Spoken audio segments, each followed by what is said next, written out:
There's something very wrong when we take out a bunch of books of the Bible and when we let man decide which books of the Bible should be in there, because we miss a tremendous amount of details and very important things that you wouldn't know unless you read the extracurricular books.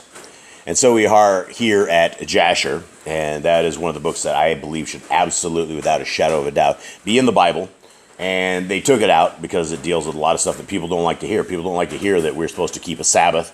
People don't like to all the grimy, gritty details of things of this nature. But this one is not a grimy, gritty detail. This is something very interesting and something that we should all understand.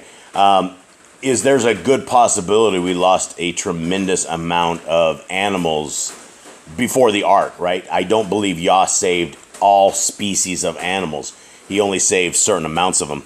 And we looked at that from Jasher 6. At that time, after the death of Methuselah, Yahuwah and said to Noah, "Go, you and with your household, into the ark.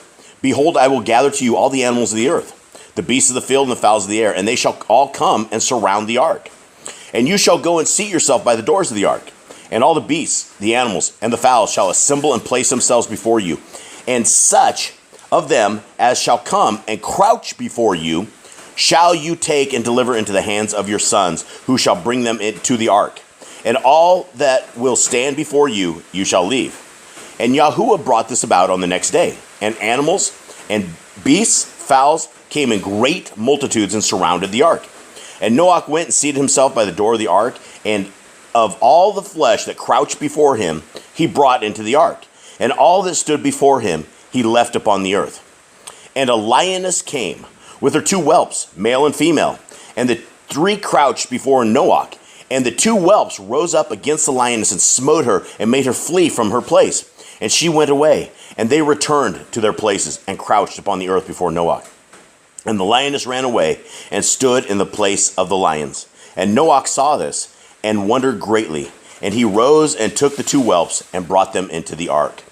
So this is very interesting. And Noah brought, verse 8, Noah brought into the ark from all living creatures that were upon earth, so that there was none left, but which Noah brought into the ark.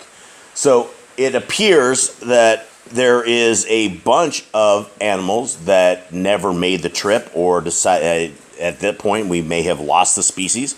But you can tell from the lioness and her cubs that animals wanted to go, and unfortunately it was only 2 of every uncling animal and 7 of every cling animal. And there's a huge difference between that, because people always sing songs about going 2 by 2 into the ark. They never talk about going 7 by 7. So there were 7 males and females of every cling animal that went onto the ark, as well as the uncling animals.